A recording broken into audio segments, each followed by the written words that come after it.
Okay, welcome to the Rockhound Podcast. We're so happy that you could join us. We're talking rocks here, and we're talking to you.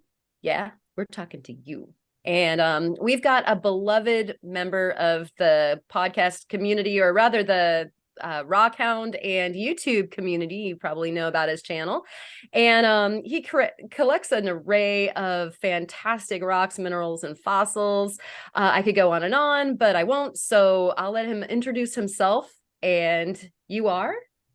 Hi, I am Ontario Rockhound or Aiden, depending on who you know me, who, who you know me by. Sorry, I struggle with speech sometimes. But Same. I am a collector in Ontario, Canada. So I'm north of the border for all you U.S. folks. And I tend to try to collect from all all over. I've only collected in southern and central Ontario, but hopefully northern Ontario is on the list. But I try to do just whatever I can get my hands on. I just like collecting cool, interesting geological oddities and minerals and stuff, fossils, even a bit of arrowhead hunting sometimes from time to time. But whatever gets me interested, I'll try and make a trip of. Uh, and I think I've been doing this hobby for, I want to say 5, 6 years now, like rock hounding. I started very young mineral collecting, like probably 7 years old, back when I didn't live in Canada and I lived abroad with my family. But so Nice. collecting minerals and rocks has always been a passion for me. And he's going to make good on that threat of treating you guys to an eyeful of these things that are always so interesting to see from a different source. That I know a lot of you are here in the US that are watching us right now, but a lot of you are also in different countries. And I always love to see you guys, shouting from wherever it is that you do. It's so cool to see what other people collect, isn't it? Very much, yeah. Yeah, so we get to see Aiden's, the short list of Aiden's collection tonight. And who else is in the house? Kyle, World of Rockhounds, also known as the man behind the curtain, also known as, was it Hofob, holder of Fire Yep, Obsidian, yep. also known as Wizard of Ob, Yep. Potion Wizard, That's a good one. I like that one. Mild Kyle. Yep. Mild Kyle. What else? I think that was all of them that I can remember anyway. You're gonna have to have a smaller like footnote at the bottom of your, Just like a square list of there. like nicknames everyone's been giving Yeah. me. Reads like credits. Yeah, Yeah. it's like one of those kings from like the early medieval era where they just have all these titles, Yes, the right. list of titles. Begat by World of Rockhounds. Yes. And I am Karen over on the beachy, actually sunny, but also windy, but so welcome to not be freezing Oregon coast. And that pretty much is everybody in the house. Everybody else who's not here, Theo and Kurt, are sorry that they're missing it, and we'll be back. And so I think that leads us into the shouts. Last week we had Greg, or Greg 3D, or also Greg from Canada, but the other Greg from Canada. He's got a lot of names as well, apparently, like Kyle. He was on last week, and his channel is Greg's Stoneyard, and it was such a cool tour, not only through big format rock work, but also his machines were incredible. So if you didn't have a chance to check that out, definitely check out that podcast. And then also he just released a video of the last fountain that he made, and so go check that one out after you're done watching this podcast. Lisa was totally inspired by Greg and couldn't wait to binge watch the stuff. So after you're done watching the podcast and his video that he just released, go binge watch the rest of them on his channel. She says that this podcast is the favorite part of her Fridays. And so thank you very much, Lisa. That's Aww. very nice. Yeah. I got to meet Lisa for the first time this last Sunday. Wow, she's real. Yeah. Oh, it's so exciting when you meet somebody from like Cyberland, you know? That's Definitely cool. is. Yeah. It was nice to meet her for the first time, and she hung out for a while. I'm actually cutting some slabs for her from a rock that she bought from Katie did. Cool. Nice. Hope All that turns right. out good. It actually Yeah. is pretty cool. Maybe she needs to come on and do a show and tell. Yeah. Right on. Cool. Well, hey Lisa. You guys are pretty close actually, so that makes sense that she was able to come see you. Let's see, where was I? Sandmaker was reporting back that they were in fact in Georgia and heading to North Carolina, and I said that last week, and so apparently they're still like they are a stasis in time. Happy trails and hounding, you guys. Rock and Roll Rockhound was full of wow about the saw and all of the incredible stuff that Greg had to show us. And he had some core samples for Theo. Theo Bueller. Okay, I'll take him. Theo. Theo. He's not here, so I'll go ahead and take his award.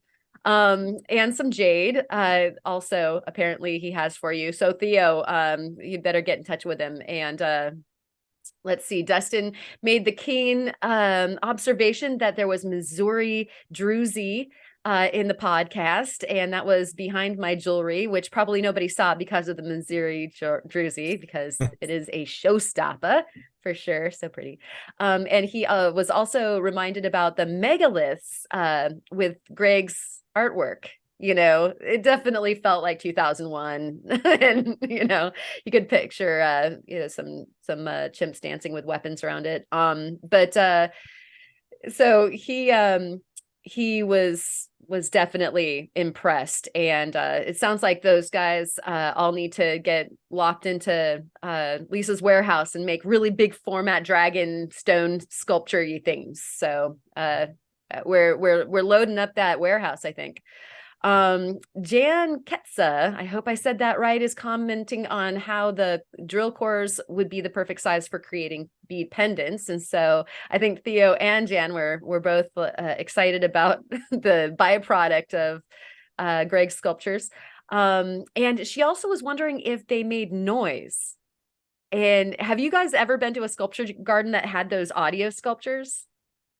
Oh, you're talking like the ones like singing rocks and stuff like similar to that. Yeah. Yeah. Yeah, that'd be interesting. So I think we're all voting, Greg, that you should make some audio sculptures. That would be that would be cool.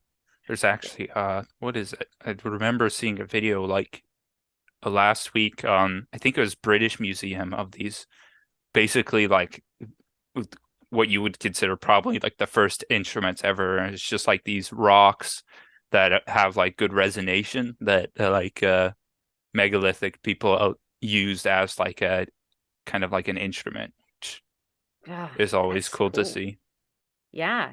That like that definitely happens, Like, yeah. I love the sound of the rocks in my bucket. And when I'm chalking the rock in the bucket, they make different notes and stuff like that. You might have to mash up some kind of a jam with rocks. And so do you make audio sculptures or anything cool out of rocks at all? Send us the pictures and a cool story to the email in the description, and you will be on the viewer show and tell. We're compiling that right now. We're always compiling the next one, and everybody always says when we do one, I missed it. So while you're thinking of it right now, grab those pictures of the audio sculpture, maybe a video because we would want to hear it, or anything else that you're doing with your rocks or the very, very cool rocks that you find, and throw those in the direction of that email in the description. That is also your key to getting into our Discord, which we are talking about rocks and all things all over the planet all week long. And so you get to have more fun in between podcasts over there on the Discord. We'll send you an invite if you hit me on that email. All those Discordians and the people in the chat that are chatting away right now at this very moment, we love you, and them's the shouts. So let's get into Yeah, nitty gritty dirt with Aiden. Oh, you want to do like how everyone's week was? Oh my gosh. I love Ah, it. got you. You got me. Somebody needs to, yeah. I need the co-pilot, the automatic driver. How was your week, Aiden? Let's definitely go. Pretty boring actually. Like we're doing reno, so my whole lapidary kind of workshop area it's been packed up and stored away for now. So I'm kind of in that what is the term? Like inter period of not being able to do any like big projects or anything that really gets my interest, but it'll be done eventually, hopefully. But yeah, this week has been a bit slow. Wow. Yeah. So how long does the reno last? Do you have too much longer to wait until you can play with your toys? I honestly don't know. I think hopefully end of next week they'll be done. Hopefully. I don't know, but I hope it's next week. They're going pretty good. Like, but I'd never asked, so I'm just estimating. Wow. So I guess absence makes the heart grow stronger. You'll Oh be yeah. full There's of a bunch of stuff. inspiration. I have plans and stuff. I'm like, oh, I want to do this. I want to cut this thing. I want to polish this. Like, I will be chomping at the bit once this it's getting close to done because I'm already restless. Yeah. Yeah. That's hard. We're all feeling for you there. So is that pretty much your week? Yeah. All right. Thank you, Aiden. How about you, Kyle? How do I see here? Monday, we went to urgent care for River's finger because she sprained her finger. So didn't get much done. Come Tuesday, I forgot what Tuesday. Tuesday I had my live sale, and then trying to get a few other projects done. It's just project after project, just trying to get things done. Like I got a chunk of, oh gosh, what's it called? It's like chrysocolla. It's like a tumbled stone. A gentleman a few streets away, he gave it to me to work on, and I started grinding on it. And like the back of it, it's almost like matrix, and it's super soft. It was green, but as soon as I hit the sanding wheel to it, it is like the green went away. Oh no. It was dyed. The backside of it was dyed. Oh wow. And we noticed that there was some glue, like some epoxy, like on the edge of it. I'm like, that's kind of weird. Like maybe something broke and they glued it back together. I think they tried to stabilize it, but it didn't do a very good job. So I had to order some glue to stabilize a lot of the cracks that are happening, and because it's starting to fall apart. So I'm hoping I can polish up some of the bits, but I had to stabilize a lot of it before I can even touch it again. And I'm like, hopefully this works. That is a heartbreak to find out that, you have a complete imposter in your midst. Like you thought it was one thing. Well, it is chrysocolla or whatever it is, and then it's just the backside because I think it was just the matrix on the backside that they just kind of wanted to have dyed to look like the rest of the stone. The rest of it looks fine. It's just that backside is very soft. The water just kind of absorbs right into it. I'm like, no. So I still sand it down and make it like fairly smooth because like he used it to kind of like feel around.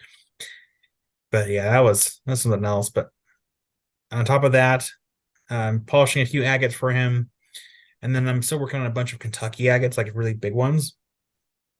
And then I was also given some lead glass to cut into cubes, and some more Royal Aztec agate to polish. That's not one to say 10 times fast. No, it's not gonna happen. And then of course, doing all this in between like all the live sales and getting things packaged and sent out, and really it isn't really a whole lot of work for like the packaging and stuff because that's pretty easy. Yeah. But like a lot of small projects tend to stack really easy. So I've been trying to get all that done. And then today River stayed home with us for daycare, so like nothing really got done. Quality time. But yeah, she's like almost 2.5, I think, at this point, going on like a 3-nager because she's just like throwing like no, and just was like throw herself on the ground like if it was like you want candy because we're doing the whole potty training thing, and she's like no, and just like throw herself on the ground and cry. I'm like, dude, like you're doing this to yourself. Like you can stop. Come on, let's go. Have you ever tried I don't know, when Cole would do that, like I would throw a tantrum too. And She'll laugh. yeah. Amy's tried that. She's tried Yeah. that to get River to give her a hug before she go to bed. And she'd be like, no. And I'm like, you're gonna hurt mommy's feelings and mommy's gonna cry. And then Amy starts to cry. She's like, boo hoo hoo. She hear River in the background go, Yeah. I used to always be able to break Cole out of like that like, the seeing red anger mode, by just doing the exact same thing. And then he'd just be like, stop it. And then, you just keep on going. And then they end up laughing. They end up having a sense of humor about it because you can't help it, especially if you goof it up a bit, Yeah. I don't know. Well, there'll be times where she's crying over nothing and we just start laughing like, ha ha ha ha, ha ha ha. And then she starts laughing too. I'm like, you're big faker.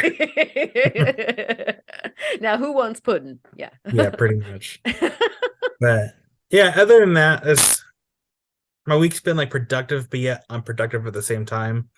But it's getting there. Slowly but surely, it's getting there. But that kind of does it for my week. Oh, and then, sorry, I released a video yesterday of polishing. Yay! I might have this. Oh, that was really cool, actually. Yeah, that was unexpected. Yeah, this is the front side on my list to watch. So yeah, haven't seen it yet. Yeah, and the last 3 weeks have been like geodes, which have been cool, but like I've been wanting to get those videos done out of the way because I recorded those before I was let go. So like I still had like this shaved, and so you go from like last week's video when I'm like still like I have the goatee, and then I go to this week's video where I actually have facial hair. I was like, what happened? Did your beard grow that fast? Like, no, that was like weeks ago. Time travel. Yeah, he's magical. But yeah, it was nice to finally be able to do something gets me out there that was a little bit different than geodes. I was kind of using those as filler until I can make some more videos. So. Shock and surprise to all the geode people out there. It's still fun to do. Yeah, but I want to do some other thing, kind of shake it up a bit. Heard that. But now my week's done. Well, thank you, Kyle. That sounds like a good week. I've been super busy too. It seems like everybody's just like chock full of projects and stuff that like there's the have to do's on my whiteboard, and then much lower down in different color inks are like the want to do's. And unfortunately, I keep on wiping away these ones, and these ones like have like damage from being scuffed and stuff, the stuff that I want to do. But I did finally get out on the beach. I like can see it right there. And yet I haven't been down on the beach for, gosh, I think it was like maybe even a month that and this is like the hounding season for us. And yet, there was snow on it. And so half the time it was so weird, such a non sequitur to, see the beach and good surf and surfers out there and snow. It's just super weird. But, yeah, I got down there. There's rocks. There's rocks on the beach, and I think people were starting to wonder what my channel was anyway. I do find rocks. I also make things out of rocks, but I still find them. And so the rest of the week was, working on that faceting machine, of course. And we're playing with putting the rocks into the jewelry pieces. Yeah. Nice. And I made some shorts. There's a long that's supposed to be coming out, but I keep on doing more research. So it'll just be a better long video. It's that spiral where you're like, ooh, just a little more information. Yeah. Just a little more. Well, it's a rabbit hole. You got to know that, Aiden. Oh yeah. There are times where I learn something new and all of a sudden I have like 50 Wikipedia tabs just open up. I'm like, what did I just do? Yeah. Yeah. And it's if it's something that you're interested in, which obviously this stuff interests all of us that are watching, you have a tendency to get like roped into that. And no, I'm supposed to be editing. No way. There's like all this information and these pictures. And yeah, I was that free time that I wasn't doing projects for customers and stuff like that was getting gobbled up by me pretending like I was editing a video and like deciding that I'm becoming like an expertist on the gold country of Oregon. So, and that all being said, I think that's everybody's weeks. And now we can get into the nitty gritty with Aiden on like we'll start off with you touched upon it just a tiny bit, but what got you into this rock hounding craziness in the first place? Honestly, actually, I started off as a fossil kid, really. I was always when I was super young, like 6 years old, I loved like what was that documentary? I think it was called Walking with Dinosaurs, if anybody's a Oh big yeah, fossil person. remember that They one? it was like CGI and they went through different like eras and then you got to see all the dinosaurs and stuff like that. And that got me really interested. And so we lived abroad in Indonesia Oh, and wow, no on way. yeah, so Oh, on cool. one of my father's business trips in Indonesia, he went to this place in West Papua called Wamena, and there they have these awesome ammonites. Mm. I don't know where I have those, so I can take pictures of those. Those are stored away somewhere. Um, but I think you could actually probably Google them because the local tribal people there use the ammonites in like their tribal art and like some of their ceremonial stuff. So if anybody's interested, Google it because it's pretty cool. You'll see like these tribal masks where basically for the eyes they use the ammonites, and Oh, it's That's super. cool. I'm It's Googling that right after we're yeah, done. I it's won't do it during. fascinating. Um, but yeah, so that's what got me started. Like my dad came home from one of his business trips and gave me these super awesome ammonites, and so that got me onto like fossils and minerals and stuff. So, like it started with just me going, like when we would go back to Canada for furloughs. Sometimes I'd go to like a rock shop or something and pick up a couple rocks. Or in Indonesia, when there were like a couple rivers that we went to that were pretty rocky, and so I'd always be like collecting pebbles and finding interesting rocks. I think it was like from what I remember, there was a lot of like serpentine and stuff like that in those rivers. I wish I kept more of it, but I think I only got a couple pieces that I actually brought back to Canada. And then from there, like there was kind of like this in between period from like I would say age 12 to late high school where like I was interested in stuff, but I didn't really go to rock shows or not often. And then all of a sudden it was actually I saw a YouTube of Crystal Collector like a YouTube video. I was like, hey, that's pretty cool. And then he posted a video of going to Bancroft, Ontario, which for any like Ontario collectors is kind of like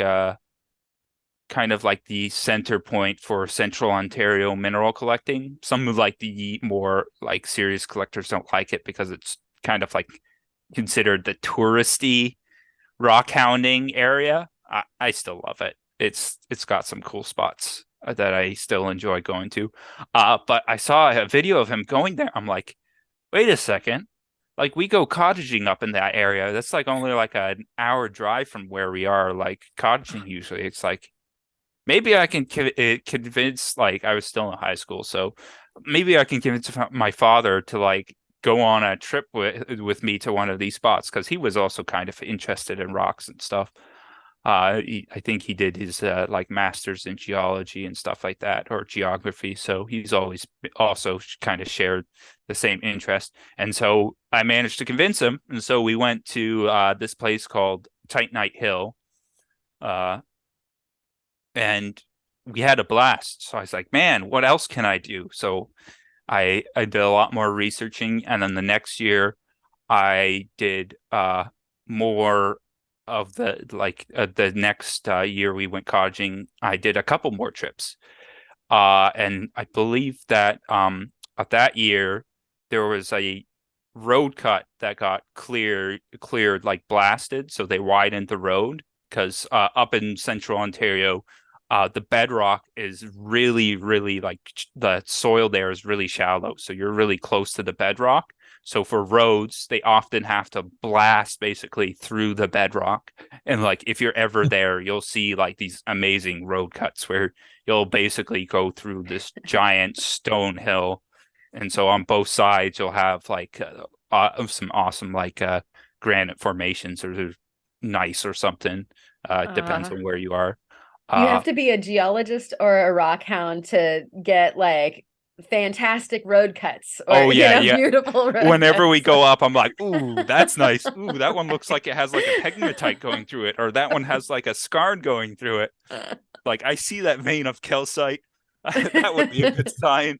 But yeah, so there was a road cut that had been recently blasted, and I saw like on like the local Facebook groups, like, hey, there's a lot of like actinolite, tremolite coming out of here. Like there's these large pockets of crystals. Like it's a feeding frenzy. Get there before people pick it over. So I was like, okay, I gotta go there. So I managed to get there, and it had been already about a month since it was blasted. So like it was already kind of in the picked over stage, but there were still like pockets where I started digging and I started pulling out chunks. Now, unfortunately, because it was blasted, it just comes with the territory with blasted road cuts that some of a lot of the specimens are going to be pretty shattered. Yeah. But I got lucky and I found a pocket along like where like the edge of the road cut was, and I managed to pull out a very nice large sized plate of actinolite, that is the picture that I sent you guys. And it's actinolite That is tremolite. quite the chunk. Yeah, there's a reason it's one of my favorite ones. And it's got quite like small and fragile crystals on it, which I really enjoy because usually those crystals get weathered out and destroyed pretty easily at other sites where you can collect like your tremolites and your actinolites. Now, the reason I call it actinolite tremolite is because people in like the local community have arguments on what it is. Is it tremolite? Is it actinolite? Who knows? They're kind of close to each other. They're in the same grouping. So just to avoid argument's sake, I just go, I don't know, actinolite, tremolite. But some other spots, people have actually tested the mineral, so you know if it's actinolite or if you know it's tremolite. But that's probably, I wouldn't say that's the one that really lit the passion, but it was definitely those first years that really got me going. And got me really interested. And then luckily this last year, I had a lot more I got my own vehicle, which gave me a lot more freedom to do a lot more collecting, which allowed me to, when we did we usually do like an annual cottaging trip, like a 1 week trip. That gave me the ability to do a lot more crazier stuff. So I went crazy this year, and I think on the cottaging trip I did like 7 or 8 sites. Like on the way up, I hit 2 sites. Like during the Doesn't week, sound I did. Crazy to me. Yeah. Well, my family looked at me a little sideways, like, so you're gonna be like out every day, basically? I'm like, yep. Yeah, and actually that gave me the chance to go up to a place called Sudbury, Ontario, and just east of Sudbury is this place known as River Valley, and they have these amazing large almandine garnets. Yeah, I think we have a picture of that. Yes, yeah, I sent a picture of my couple. I can't believe how big those are. Yeah, they're huge, and they're basically I have a video out of it, but the occurrence is just basically this large green mica schist, and it's this huge mica schist, and it's just where the garnet collecting spot is. I think it was some type of mine, like a garnet mine for maybe abrasives, or it might have just been a collecting mine all along. I tried to look into the history, but it's a bit that one was a bit of a rough one to actually figure out what it was. But there are these very large skeletal almandine garnets, which so they're not. It's very rare for that site to get really nice clean faces. I was going to ask. Yeah, for whatever reason, the site, just the formation of the garnets tends to go towards the skeletal. So I tried to angle the garnets in the picture as much as possible to see like the striated skeletal structures. So that weird kind of blocky striated look on the garnet isn't damage. It's actually just how the garnet's formed. Fascinating. And I forget exactly the reason behind it, but it's due to just basically like the formation conditions.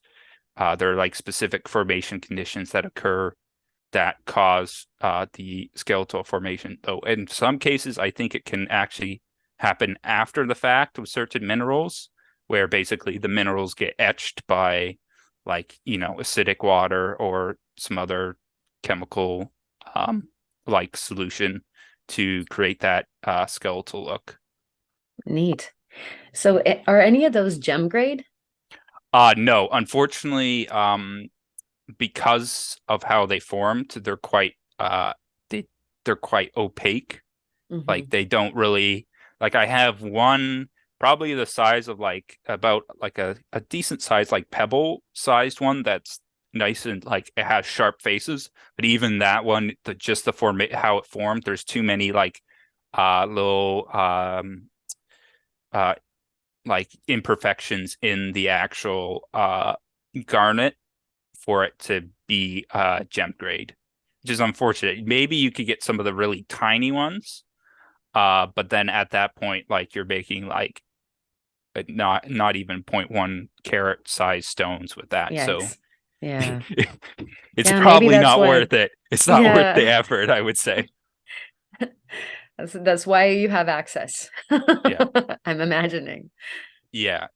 And actually, funny about the access, the reason I went was because it's on private property. So I think they're just it happens all the time. You hear people leave garbage or don't respect the collecting site, and so owners get fed up with that kind of stuff, and they close down a site to collecting because of that kind of stuff. And that was kind of the case with this site. So I kind of went before that closing happened, but thankfully, I was informed when I released my video on the site that the local mineral collecting club had made a deal with the private owners that they would basically control who gets to go in there, and so there's a vetting process which will it keeps the owners happy, and it allows at least club card carrying members of local mineral clubs to still be able to access the site, because it is quite an amazing site. It produces the garnets I sent in the picture. I've seen garnets that are 10 times that size, and well formed skeletal garnets, and also large clusters of garnets. It was always at the local rock shows, I'm maybe I should buy one.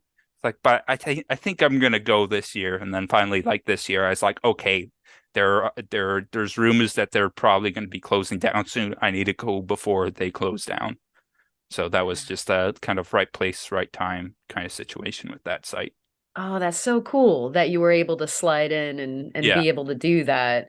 And it is a pity that some sites have to close for the reasons that, people just can't tolerate the bad side of what humans bring. But, it's a cool thing that they found a solution in being able to just let certain, say, clubs in and that sort of thing. I wish more private owners would do that. Like it would be cool if Richardson's could still be open just on I like a was thinking private basis or something.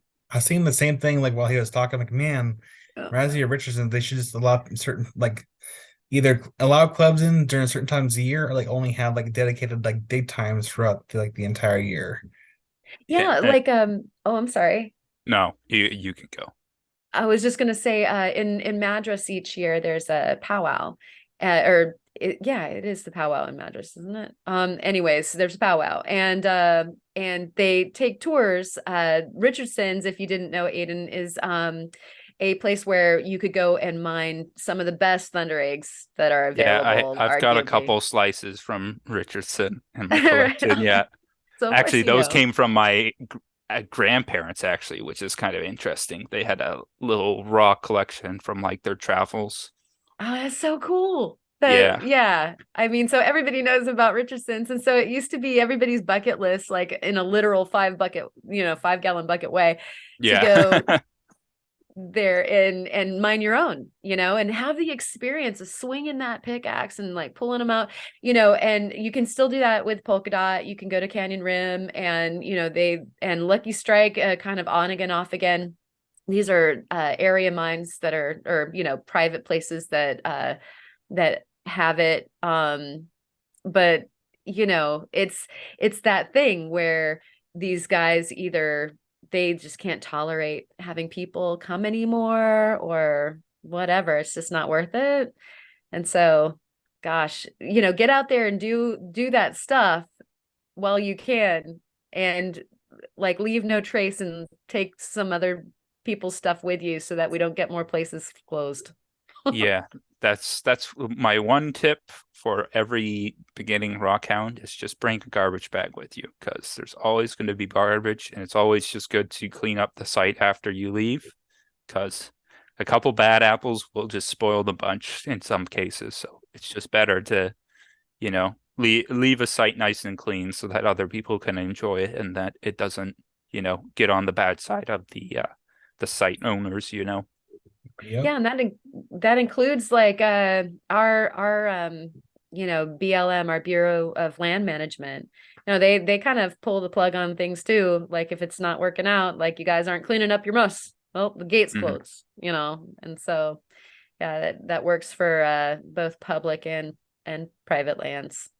Kyle, did you have a question for Aiden? Yeah, I was gonna ask one of the more common ones. Yes, please. If money was no object, you can go anywhere in the world, where would you go and what would you be collecting? Oh, that's a rough one. There's so many places. I've always been fascinated with European rock hounding, like Switzerland, some of the quartz or the quartz or the florets that they pull out of Switzerland are pretty fascinating. But if money was no object, I think actually, and this is a really just like a very niche thing. Right now, the Ukraine, in Ukraine, there's a area, I forget where it's called, but they have these really awesome etched heliodors. Ooh. It's a very like, I think that actually probably the place is like mined out, but let's say theoretically it was still there. I definitely want to go there because also it's just an interesting spot, but well, not right now, but you get what I mean. Yeah, I'm very fascinated actually with etched minerals and skeletal formation minerals. I find those the most interesting because they're kind of like the exception to the rule. Like it's like, the mineral usually forms like this, but in this case, well, it's all kind of funky and weird and interesting looking. So the island of the misfit minerals. Exactly. Yeah. It's the weirder and funkier looking the mineral is, the more interesting I find it. I like the weird, ugly ducklings and the ones that don't conform to the usual crystal structures that they're supposed to, Love it. Yeah. Yeah, I think I saw there's one time I've seen I'm pretty sure it's a Switzerland skeletal quartz. and it was beautiful. And I'm like, Yeah. how much? And the guy's like, it's not for sale. Personal collection, but he had it for display. I'm like, I want to buy it if you ever sell it, of course. Yeah. I still Yes. want to buy it. How much? Money, no object. How much? Right. Yeah. Money kind of objects. Wish it wasn't, but Right. That's always a fun question. I love Yeah, that one. I can ask the other one. Yeah. So, if there is a celebrity that is probably going underneath like an anonymous name, who do you think would be watching your channel? ooh, I'm not a big pop culture celebrity person actually. So who What would be scientist or author, or like who it would can be be anything. somebody who I think would be pretty chill and cool and interested in this stuff? Yeah,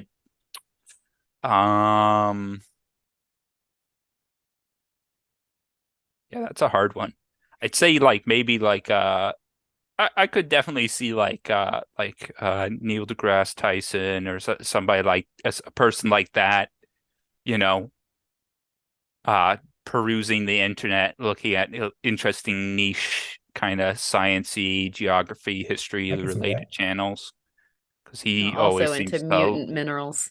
yeah, he always seems to love the very interesting and wacky side of science and stuff like that. So I would say probably him. Good If answer. That makes sense. His stuff actually pops up in my my For You feed a lot, and like on TikTok. So yeah, that makes Well, that makes maybe sense. it's because he's watching you. yeah, who knows? It's a sign. He follows you. Kyle with the check mark. Verified. Cool. Let's see. I know so on behalf of Kurt and others that aren't here, what's the scariest thing that you've encountered while you've been out collecting? Scariest or weirdest? Weird. Okay, that Whichever is see, easiest. I don't realize. I'm the kind of person who doesn't realize that I'm putting myself in a dangerous position No. when I go collecting. I'm like, should I go up that cliff? I don't ask that answer. There's a rock. Yeah. Yeah, like some of the places could get pretty steep, especially after a good rainfall. If it's muddy and stuff, like it can be pretty hairy. But actually, last year, I think I did a video on this. It was a place where there was blue scapolite, and it wasn't crystallized stuff. It was just granular blue scapolite, but it was still one of those just interesting oddities that I'd wanted to add to like my collection list. But it was this like really, really sketchy road cut where like you could see the overhang was just eroded and all cracked and there were big chunks. I'm like, I'm just gonna go get my safety helmet and put that on while I'm here. Because there are definitely some of like the larger road cuts that I've been to where I'm like looking up, I'm like, that would not be a pleasant experience if that decided to fall apart when I'm here. Yeah. Because we don't really have there are bears, but we have black bears, which tend to be very skittish with humans. So if you make a lot of noise, and I usually bring a Bluetooth speaker, so I'll be, playing my music and stuff. So that usually deters any wildlife. So that's like not the biggest issue. We do have like in some places we've got a local rattlesnake variant, but they're quite uncommon. And usually, like they'll put up signs. So I've never been to a spot where I've seen signs, so that hasn't been an issue yet. But wildlife hasn't been the biggest issue. It's mainly just like sketchy sites and cliff sides and stuff like that where I was like, oh, I don't know. Good answer. That's funny. The music thing was actually part of the lightning round questions that I had for you. it was tunes or just the sounds of like rocks singing and screaming. So what do you usually listen to then while you're I've got a bit of an eclectic taste of the like in the last couple of years I kind of go folk music with a bit of like more classical rock and some like punk rock and stuff like that. I don't know. I have an eclectic taste. As long as it's not country or pop, I'm pretty fine with listening to anything because the previous work experience I did landscaping, and those were the two favorite genres, and those were the two genres I did not like. So I've got my full lifetime's share of those two genres. So anything that's not that, I'm not too picky with. Right. Very cool. Yeah, I always wonder about that. Some people like won't do it without like earphones or whatever, and then there's some people that won't do it with. Is that the same for your shop? Do you need tunes? I No. Anybody? Oh, sorry. General question. Aiden first, and then Kyle. Yeah, that, or I'll throw on some like podcast or stuff. I love learning, so I'll throw on like a science or like historical podcast or some like long form YouTube video just in the background, and I'll listen to that as I'm doing my stuff in my shop. Like Kyle's live sales. Long form 10 Yeah, I hours. need something just a bit more engaging. Oh, Kyle's very engaging. Oh. Well, you have to be able to. No, What we need is no the offense. chat needs to be an audio thing, because like that's what's funny is that everybody's like chatting away. If YouTube added an audio chat, that would be the greatest thing ever. Because YouTube, like, are you listening? half the time it's the chat that like just it makes it. Totally. I would have a hard time focusing because like sometimes my chat gets real wild. It's Kyle's wild chat sessions during sales. Yeah, they're fun.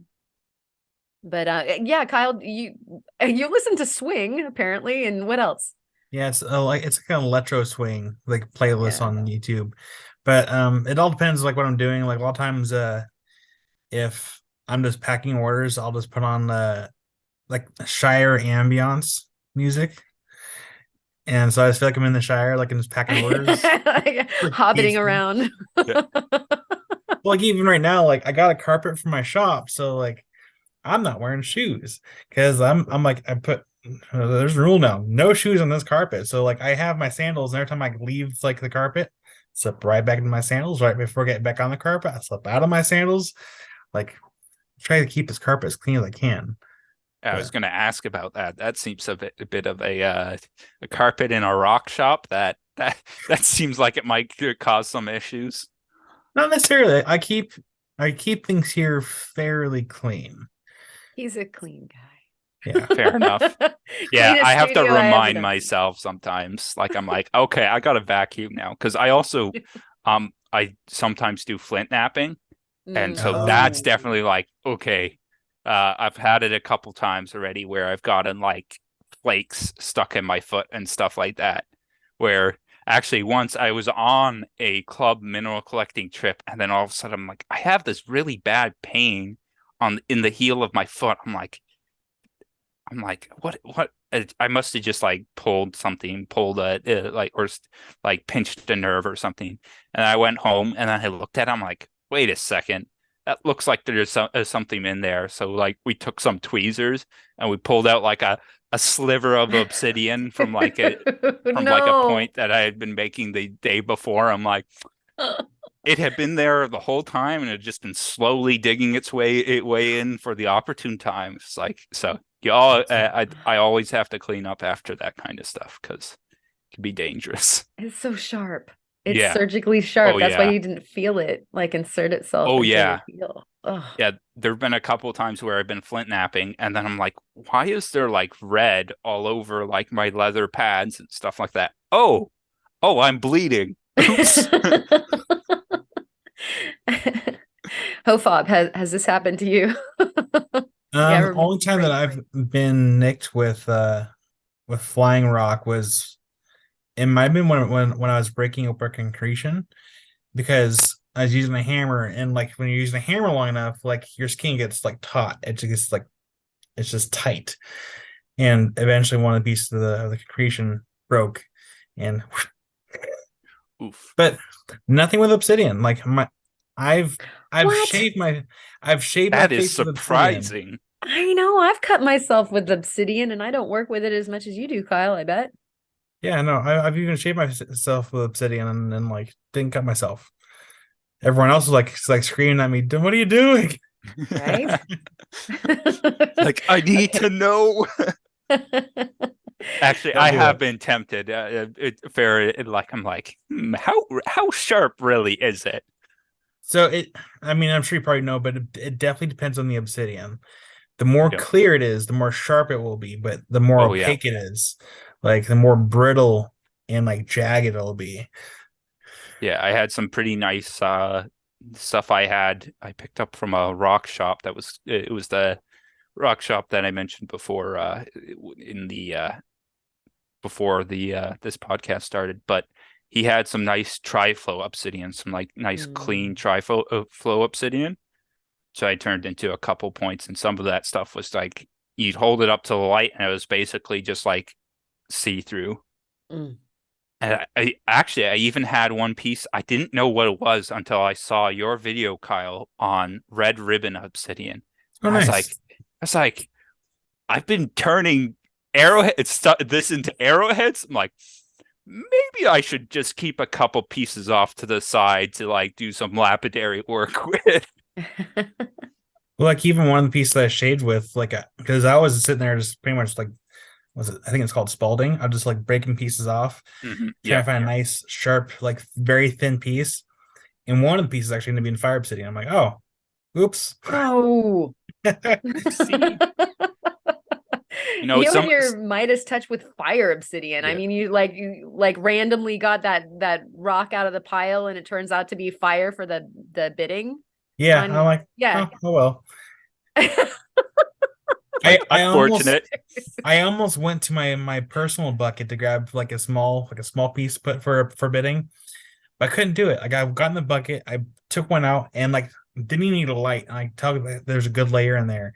I didn't even see the flash. I'm like, that's actually a really good piece. Like I can't do it. I put it back in the bucket. I'm like, no, can't.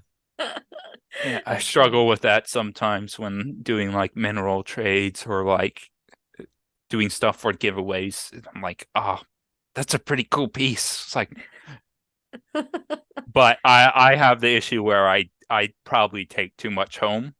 So I've got shoe boxes just like stored away in the closet. I'm like, I'm never like realistically, unless I get like 10 cabinets, I'm not going to be able to display all of this cool stuff. So, might as well give it away or trade it with people who also want to have some pretty interesting specimens, Sounds like Aiden's open for trades, everyone. Oh, yeah, definitely. Help him with his closet.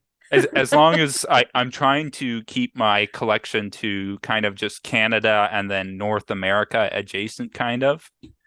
Like I've made my decision. I can't do too much foreign minerals like outside of like the US and like Mexico and stuff like that. Like I've got to limit myself or else I'm just going to go insane.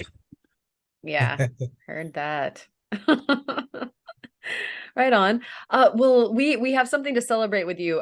You've been on the air for 2 years and you just hit 1,000 subs, right? Yes, yeah, about like a month ago or so, more than a month, I think. But yeah, it goes really fast, doesn't it? Oh yeah, like it feels like nothing. Like it feels like I just uploaded like my first videos, which were I think they were on like an old GoPro and stuff like that. Yeah. I still Everybody's remember those fun, cringy videos that they wish they could tuck under the bed. Oh, I keep them out there because I'm like I need to compare to something because sometimes I can be pretty self-critical about the quality of my videos, and then those just kind of help reel me in. I'm like, okay, I've definitely increased my quality. You're going places. Yeah, definitely. Good reminder. I've Great. increased my quality so much that I actually want to hide my first few videos. You got to keep them there for posterity's sake, Yeah. It's hard though. It's really hard. It is. I can't. I try to watch it once. I'm like, I can't, because like it's one of those things where you go to watch your old videos and you're just like, hello, welcome to like World of Rock Hounds, and like I still have like, that. We can be honest. According to Kyle, it goes away. It can go away. Yeah, hopefully. Someday. Actually, I want to ask you guys this question because like I've had this talk with other people who make content and stuff like that. Do you guys have you guys gotten over the sound of your voice when editing, or does it still bug you? I think it'll always bug you. Okay, I'm so sorry to like tell you. I think like 90% of the people I meet are like, yeah, like this is something that it bothers me. Yeah, that's just something I wanted to ask because I always find that interesting, whether or not. It's the unique signature of you, though, which is, I think, really interesting because when you get over the way that you sound, and I always think of, what was it, Family Guy? Like, this is how you sound, like it's always going through my head when I'm like doing voiceovers and stuff like, that's how you sound.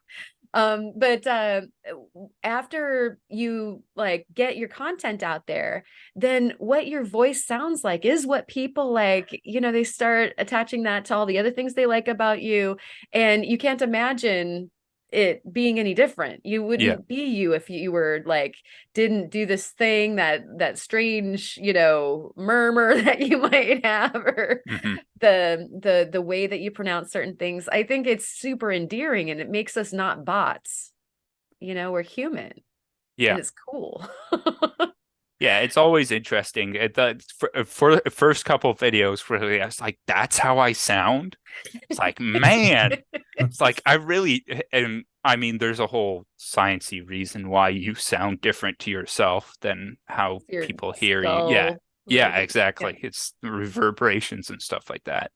But yeah, it's always a fun question.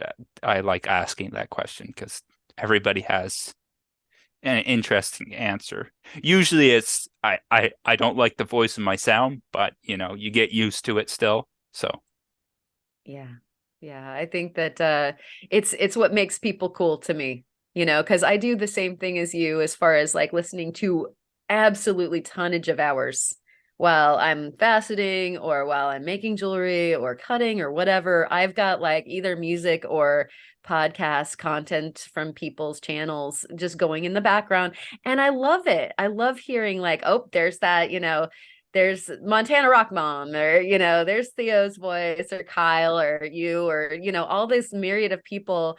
And it's what makes them distinctly them. I can listen to somebody's polished voice, like a talking head on TV, and it's it's that weird like radio or cable voice where you're like, they all sound the same. It's like you listen to any radio show except maybe country, because I feel like country, they try and like get people who sound a little like folksy and stuff like that. But any other radio, like real humans. Any other radio channel, like mainstream music, you're like switching channels, you're like, they all sound the same. Like, what is this? Hey, Casey Kasem used to actually be a radio host. The original voice of Shaggy. Yeah. Huh. Oh yeah. Yeah. He used to do everybody's long distance dedications and whatnot. Yeah, lived in California, and he's on the radio. My mom's like, "Hey, you realize that's actually the voice of Shaggy?" I'm like, "What?" I'm like, "Yeah, that's Casey Kasem." I'm like, "Oh, that's cool." Yeah, especially if you were in the radio business or doing voiceovers, you did a ton. So, like how you made your bread and butter. So moving on, like swerving back into some the rock hounding stuff and talking about Casey Kasem at the same time, that Geiger counter thing, the radioactivity.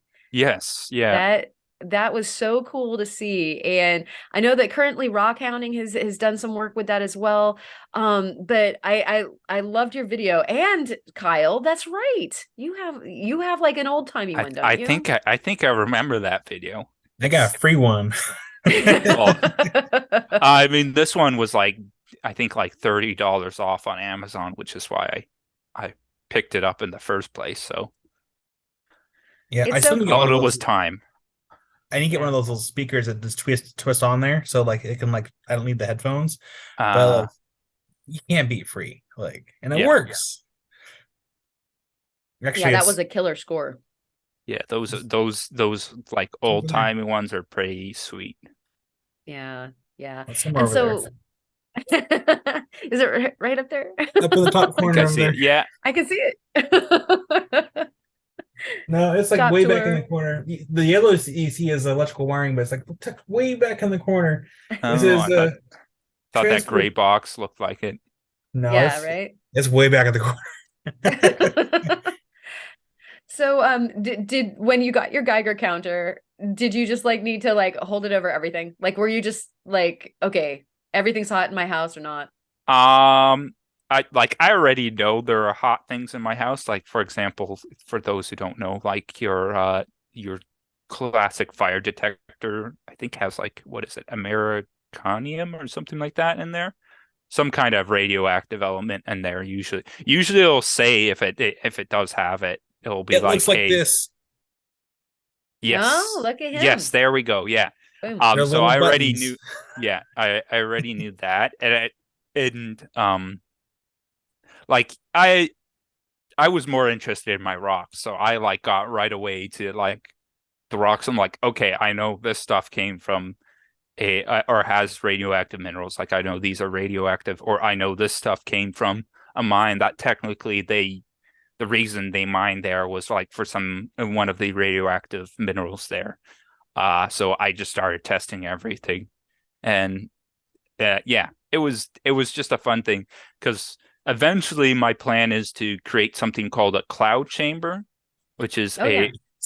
yeah, Yeah, we're it's all like, basically it's a really cool science experiment where you can actually visualize the radiation off of radioactive material. Because for those who don't know, radioactiveness, you can't actually see radioactivity. You can or I would be radioactive right now if you could see it.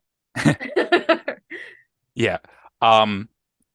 Because so with these cloud chambers, it's this interesting stuff where I think you get this alcohol and you super cool it with dry ice, and it basically it's trying to become a vapor from my understanding, but it can't due to where it is. But then what happens is as the radioactive like ions shoot off of the ionization occurs, it shoots off of the material. It basically like leaves this trail that you can actually visualize, so you can see the radiation basically. So that's my eventual plan. But I wanted to see actually how hot some of my specimens were before I did that, because I was like, I don't know if I have hot enough rocks. And I do. I definitely do. Sent a couple pictures of a couple of them. I Yeah, sent fill us in one. on those. Yeah, so the one of them, the uranite, which is the one kind of in the white calcite matrix with actually those dark little dots in that. That's actually really dark purple fluorite. Ooh. But the uranite is kind of that dull gray cube in the center. And I think that is my hottest specimen. I didn't get its max reading because the Geiger counter I have is kind of it takes a while to get to the max reading. So that's the one drawback of this Geiger counter that I got. What is it? The GMC 300E or something like that. But it was definitely hot. It was like I think the max reading that I got was like 2,500 CPMs or something like that, which comparatively is not a lot to like other stuff, but for a cloud chamber, I think that would be more than enough to actually show the radioactiveness. And then the other mineral that I sent pictures of, I sent 2 pictures of it just kind of to show the crystal structure, because it has a very unique crystal structure. It's it's a mineral called euxenite, and it's an interesting mineral that it's often called like the trash mineral, because what it does is it basically takes the leftover elements in the area when minerals are farming, and it takes the ones that other minerals don't want, and it just incorporates it into its structure. So it'll take some of like the unwanted radioactives and incorporate it into its structure. And so it kind of gets the name the trash mineral because it takes the stuff that's not wanted. And I think I mentioned in the video I did on radioactives that the etymological root of the name euxenite is the old Greek word for like in friendly company or stuff like that. So it's this very interesting mineral, and I found it very fascinating. Like when I learned about like the root word for like why it was named, and then also just the crystal structure and stuff like that. And like, that's fantastic. That's one of those rabbit holes. Yeah, right? Yeah, that was definitely a rabbit hole. About. I just went down a rabbit hole with that one. I love it. Yeah. How cool. And so there was another one that has like a little bit more of a gross crystalline structure. Like it's just very big, kind of, it looks like maybe one of the pieces is double terminated, maybe. What was that? Double terminated. Do you know what I'm talking about, Kyle, as far as his radioactive the things that he shared? In the pictures that I shared? Yeah. Yeah, so that lump, the white lump, it's a different, it's like a more dark lump. Weren't there 2 tiny little guys that you also shared? There was the 2 pictures of the euxenite, and then there was the is that the euxenite? That is the euxenite. Yeah, that's the okay. That is that. So I took the pictures from the top and then from the side, because it has the really interesting crystal structure, because it's kind of like a weird wedge. It almost looks like a squished wedge or something. Right. Yeah. Some kind of crazy geometry, and that crazy geometry is because like things are attracting the garbage is attracting to. Yeah, I think so. Euxenite has this issue where I think it if it's super radioactive, it really struggles to crystallize. So actually the crystal that I showed you is not super hot. Like it is hotter than usual. But there was one other chunk of euxenite that I collected that was a lot more like, it was less crystallized, and that was a lot more radioactive. And I think it just has to do with like, if it's more radioactive, it struggles to crystallize, and then also the crystal structure breaks down over time. Like in the pictures that I sent you, the outside of the crystal is actually quite like dull and kind of like a greenish grayish color. But you can see at the bottom of the I think one of them, you'll see just a tiny sliver of kind of really shiny black. And so that's kind of like the less degraded, more radioactive euxenite is very shiny black, whereas as it degrades, it turns into the kind of the dull gray, greeny material. That is so interesting.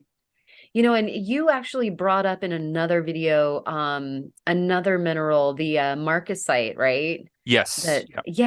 Talk a bit about that. That was really interesting. So one of the quarry trips I went on last year, actually I went to the quarry twice for 2 club trips. It's kind of known for marcasite microcrystals. So they're like these really fine bladed marcasite crystals, like really, really small. You need like a microscope to really get a good view of them. Jared, currently rockhounding. Yeah, I actually sent him a couple specimens. Sweet. Yeah, I promised I would send him some stuff. So those were a couple specimens, because I know he'll be able to get a much better picture. And yeah, there are these lovely little bladed marcasite crystals on white dolomite saddles. which I sent a couple pictures of. Yeah, So you'll see beautiful. the like dolomite saddles, and one of them actually there's a tinge of yellow, and that's just actually just like iron oxidization from probably like pyrite or some other like iron mineral in the area. So that kind of stained the crystals, but I like Mhm. the juxtaposition and like the coloring of it. But yeah, marcasite unfortunately tends to be very brittle.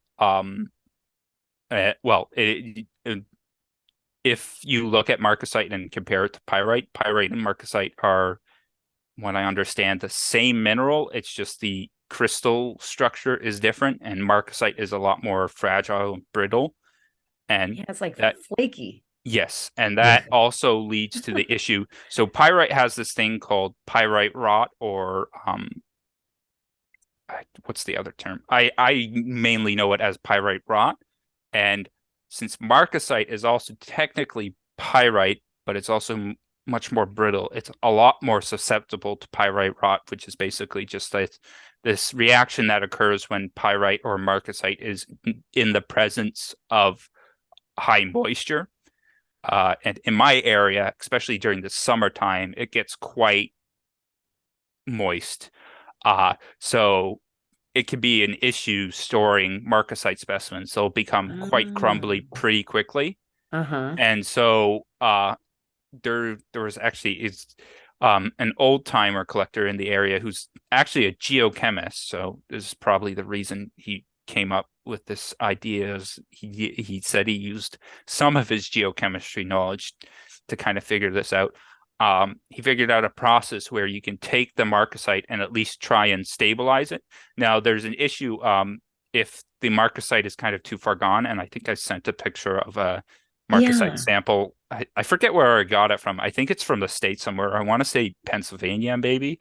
But you can see in that picture, it's quite crumbly and cracked and kind of like this dull white kind of, as there's a bit of browniness and yellowness to it. That's kind of like what you'll see. That's the pyrite rot. You'll see in like marcasite or pyrite. And so to try and avoid that or to stave it off if it's minimal damage, this geochemist basically came up with this idea where you treat it first with do an acid treatment quickly to try and basically destroy the rot that is there. And because often these minerals will also have like tiny micro fractures and fractures in the actual surface. And so if the rot stays in there, even if you get it off of the surface, it'll just continue to go, because it's like one of those things. It's described to me best as like a cancer, where once it's there, it'll keep going. Even if the moisture is actually low, you can kind of slow it down or stop it a bit if you get the specimen in a really dry environment. But once it's there, like it's almost impossible to get rid of. So the Interesting. best you can do is try, like if there's minimal, you can try and get rid of most of it and just stabilize the specimen. So you basically do like an acid treatment. Then you don't really need to, but I did a neutralization of bicarbonate just to make sure, because I also had dolomite crystals, and dolomite is it slightly effervesces in acidic solution, and you can actually kind of see in the picture how kind of the dolomite crystals are kind of a little bit etched. You don't really see it when you're not using a microscope, but when you're up close, you kind of notice it, and that tends to happen with some of the minerals closer to the surface in southern Ontario, is that the groundwater gets to them and they do get etched and stuff. And so that's probably what happened with these dolomite crystals. But yeah, so I used a bicarbonate solution to neutralize it because I didn't want to further etch the dolomite than it was needed. And then from there, you basically actually just use WD-40. You give it a good soaking of WD-40, and that basically oh wait, I forgot one step. It's a bit complicated. I I think if I remember correctly, you do a soak in alcohol, and the idea is basically to try and just rip the moisture out of there, because it's there to kind of get the moisture out. Yeah, put just the desiccate it. Yeah. Desiccate it basically with the alcohol, and then you spray it, you take it out, let it dry, and then you spray the WD-40, and that's to further basically try and desiccate it if there's any little alcohol left in the cracks. The idea is the WD-40 gets into the cracks and forces the moisture out. It's not like a confirmed science, but it seems to work. Like this geochemist has had specimens from a famous spot in southern Ontario. It's called the Dundas Quarry, and they had this in the early 2000s. They had this giant sulfide vein that they got into with lots of like really nice marcasite, pyrite, and galena specimens, but those were really susceptible to like pyrite rot and degradation. And he used the treatment on those things, and they stayed pretty solid. And I've seen specimens like even as recent as this year from like the early 2000s, and they still look great. Like they still have great shine to them. But yeah, so you use the WD-40, and then the final step is you actually use a synthetic oil, so like a synthetic motor oil, and you basically give them a good soak in that, and that's supposed to basically that's like the final coat. And the idea behind that, from what is explained with the by the geochemist, is that the reaction that occurs, the pyrite rot, is a oxidative reaction. If you encase the mineral in a thin layer of oil, basically the oil is it creates a reductive environment, so it does not allow an oxidative reaction to occur. And so that basically kind of seals up the mineral and keeps any further pyrite rot from occurring, in theory. Now, it's not like a cure-all. Like, I'm sure there are some specimens that they're either too far gone, or like it's probably still going to happen like 100 years from now. I'm sure the specimens will probably be dust, but at least for now they'll live a little longer, and the current generation can enjoy them. But that is great advice. Those of you that are out there that have pyrite and marcasite, if you haven't treated them, you might want to consider that, especially if they're in good shape still. But I have like a bunch of like marcasite prophecy stones. It depends on where you are. So if you're in an area of the world where the air, like the moisture in the air, is pretty dry, I think I forget the content. I think it's like 60% or higher can cause pyrite rot. And so if you're lower than that, you might be fine. But it's also just the issue, does your specimen already have it? Because if it does, then you need an even lower level. Yeah. We go ahead. Put it in a bag of rice. Yeah. Or what are those little desiccant packages that you're not told to eat, though technically out of they all wouldn't of those do any bags. damage to you, but you shouldn't eat them. I think they're like just silicates or something like that. Like, yeah. We find the marcasite plume out east in Eastern Oregon, and that's something that, forgive my ignorance, but moving from Arizona, where everything is like kept like a Tutankhamun's tomb, right? It's just a pharaoh's tomb out there in Arizona. And so I'm finding this stuff out in Eastern Oregon, and I bring it back to the Oregon coast, which our humidity factor has got to be like 100% a lot of the time. That'll definitely, you might want to try that if you're trying to keep any specimens. Because I did notice certain pieces that have bigger, a lot of the inclusions of the marcasite are very small, but we do have pieces where you'll have a vein where there are like these castles of marcasite coming out of the plumes, right? Yeah. And see some really interesting crystal structures. So pretty. And then I found out that they do fall apart. Yeah. That would be so that actually might work for you. Or I assume you slab these pieces up, right? Well, what's interesting is that I usually keep all of the rough until I need something or somebody wants something, and so I'll slab it like on demand. And that's the thing, though, is that I have some pieces that I love having them ambiently around. They're like demonstration pieces for when I'm doing jewelry, for people, show them what they can possibly have type thing. And I did notice that some of these like that doesn't look like when I got it at Yeah. all. Because they're these wonderful they're hollows that actually are less desirable in the, say, graveyard plume agate. You get these hollows that have the druzy and marcasite and that sort of thing. Everybody's looking for just the plume. Mm-hmm. Like, just the facts, ma'am. Like, leave the marcasite and any druzy and like that's garbage. It doesn't cab well or whatever, right? It doesn't slab or make great specimen pieces. But I love those too very much. And so I'll open something up and wow, here's these castles.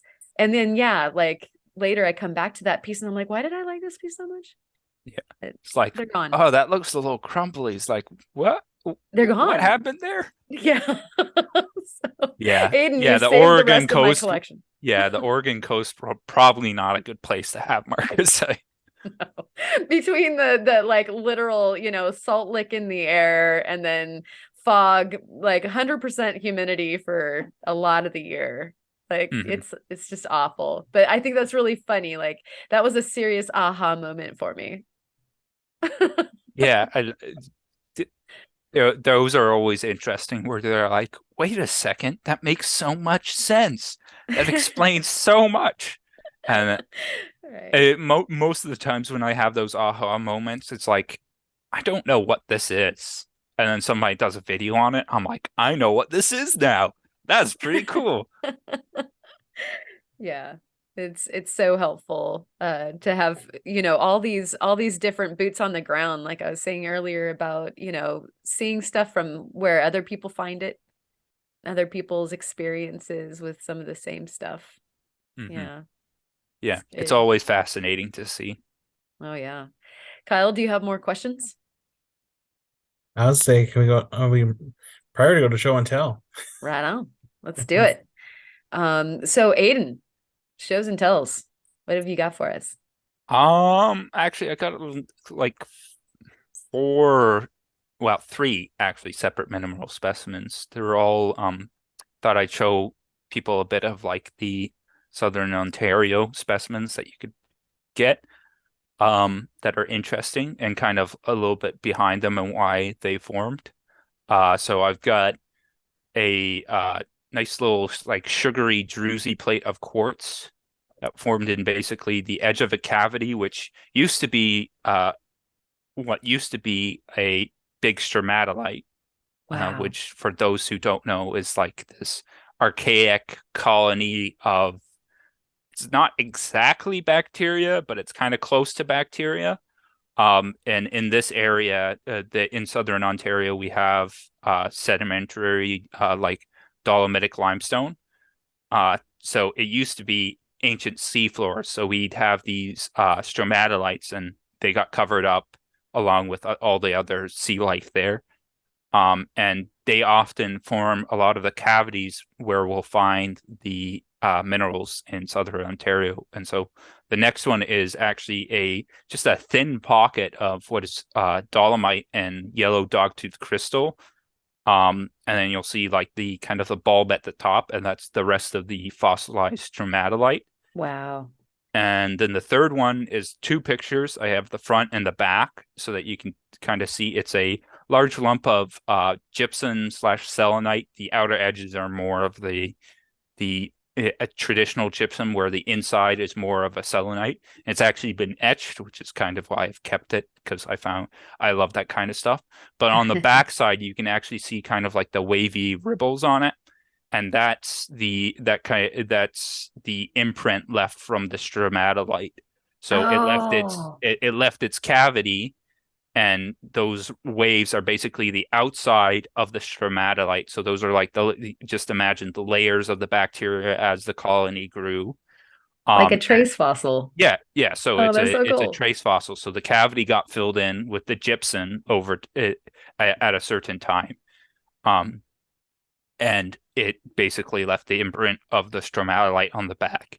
And a lot of because of the ancient seafloor, a lot of the minerals, the elements that make up the minerals in southern Ontario are because of whatever died on this ancient seafloor. The elements in those dead animals and dead sea life created left over the elements that create all the lovely, well, a lot of the lovely minerals that we find in southern Ontario.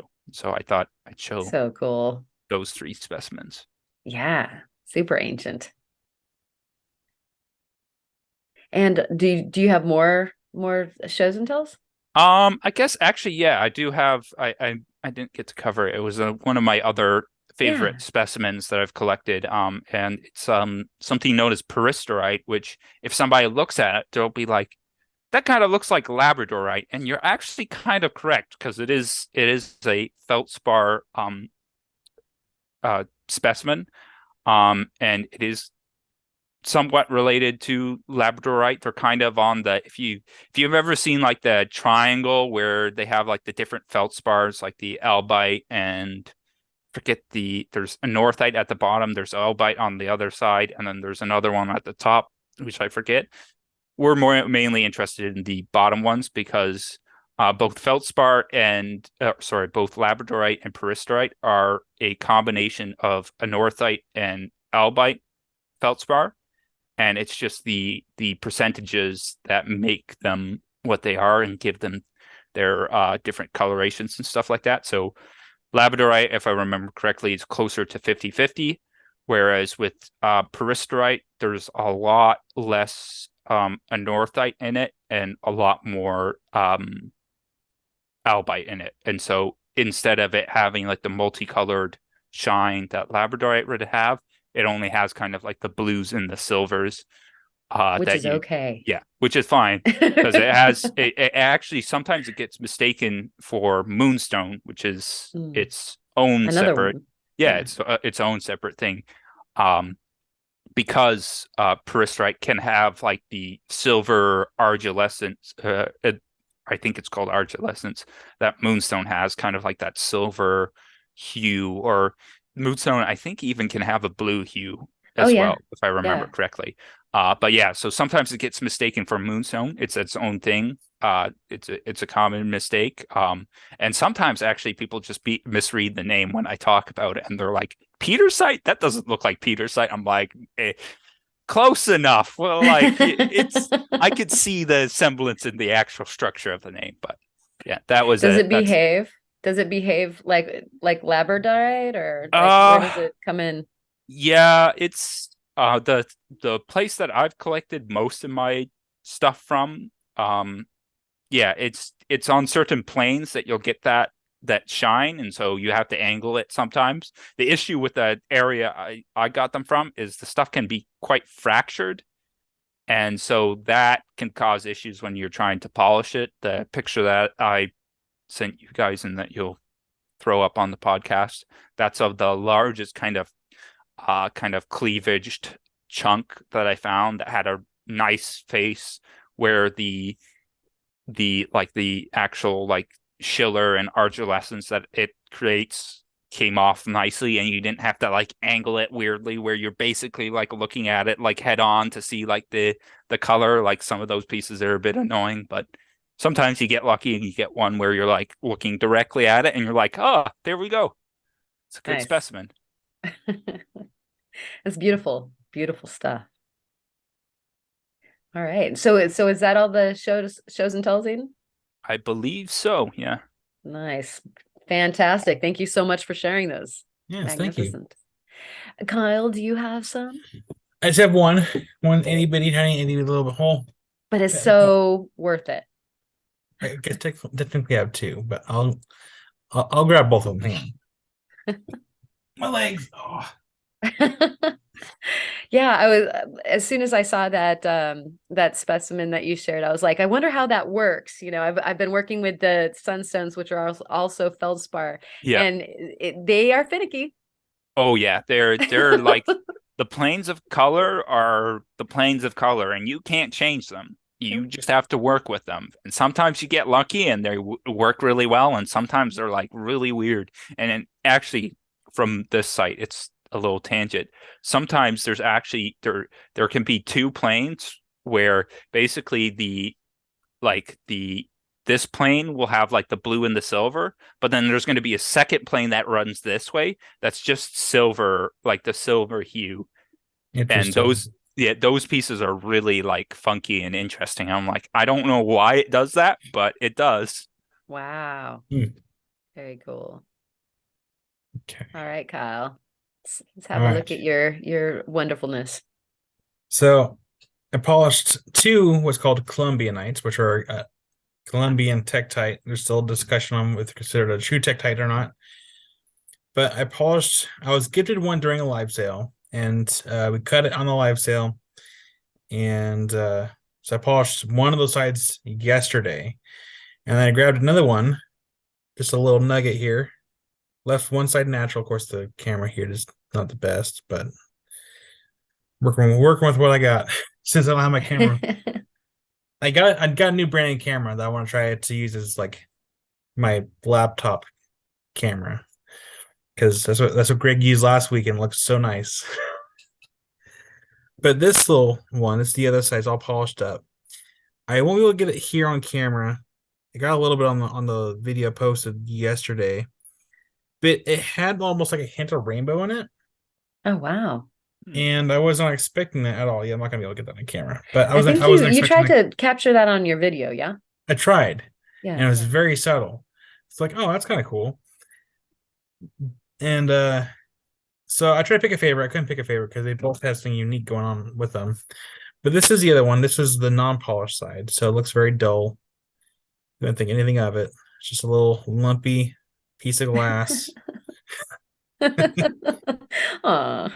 So this is the other side. Are interesting, you know. Yeah. So this is the round side, the round half. You flip it around. Of course, we got the polish on there. Should be able to see you guys on the camera if I can get this angle just right. Yeah, you can see kind of through the other side, eh? Yeah, but he's gonna light this bad boy up. Yeah, try anyway. Oh, there you go. There you go. Yeah. Oh, nope. Oh, yep. There you go. See the ridges and the stuff on the outside. Cool. That's pretty cool. Yeah. So yeah, it looks like a moon. Totally. Oh yeah, I see that. You're right. It kind of does look like the lunar like landscape. I like how it goes 3D. Wow. That's cool. Yeah. It's kind of like those, what are they? They're basically like those clear quartz river rock that some people have, and they'll take a face off of them and then polish them.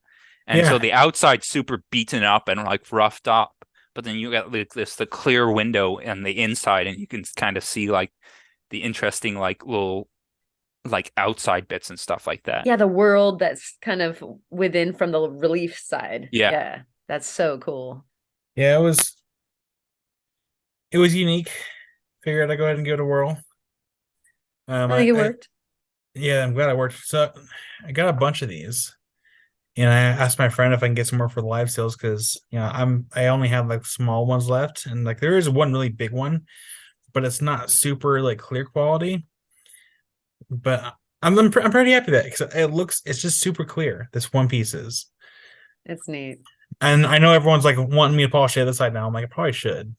Just to have... Yeah, you need to cave on that one, Kyle. Yeah, it needs to be reunited, you know. Maybe it will. Maybe it will. I get some other things done first, but then I'll focus on my stuff. Right. But that was my show and tell, and then because I do have because the makers challenge is coming up here real quick. And I do have a large chunk of moldavite that I've been wanting to get polished up. Ooh, fun. I think I have a little sliver of moldavite in my collection somewhere, but can't remember. It's the green Tektite, right? Yeah. It's from Russia. That blew up in value in the last like half decade. Yeah. It went from 0 to Oh yeah. Yeah. I think people started turning it into like jewelry and stuff like that. So big time. Yeah. Yeah, I'll show you. Tektites are one of those interesting things where it's like it has its own very niche sub area. Like forget about meteorites or like minerals and stuff like that. It's its own separate thing. Yeah. Wow. Glow a little bit. Nice. Oh, that's nice. It's great color. What you gonna do, Kyle? I'm still trying to figure that out because I would just leave a bee if I'm going to be honest. I'm like one of those guys who's You're not like helping, Aiden. as minimal touching up on it. Just make it look good.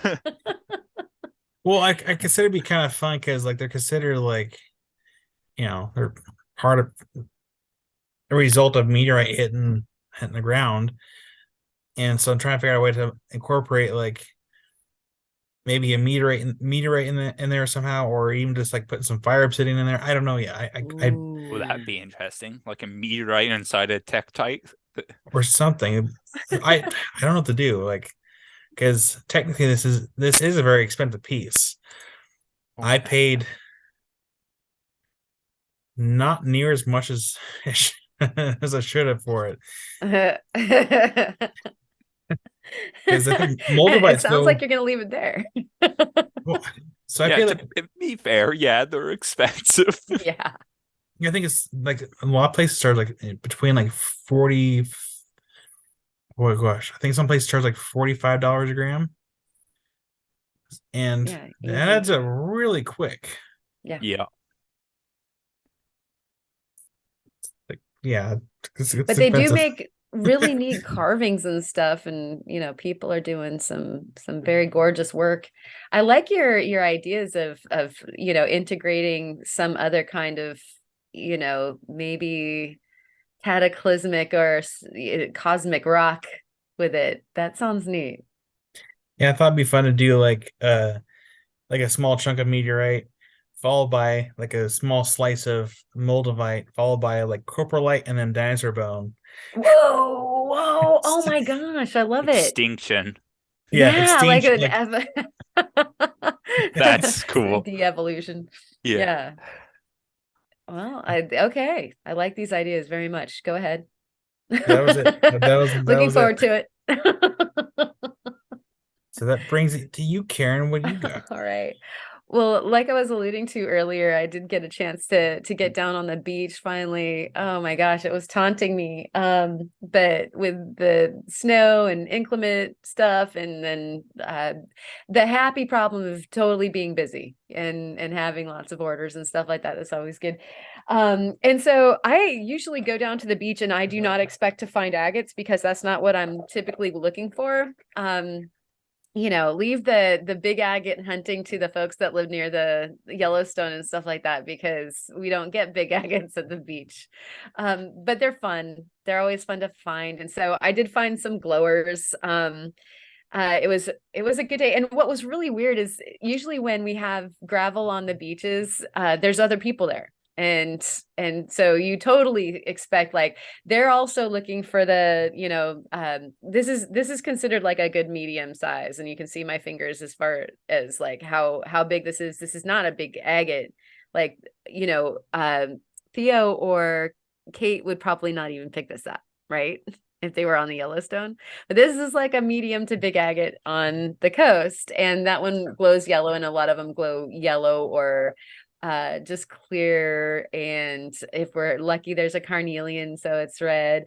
And so I also stumbled upon this though. And so this is one of the bigger agates that I've ever found at the beach. And it almost looks seamy, right? It's very seamy. Yeah. And so most of the, and good call, Aiden.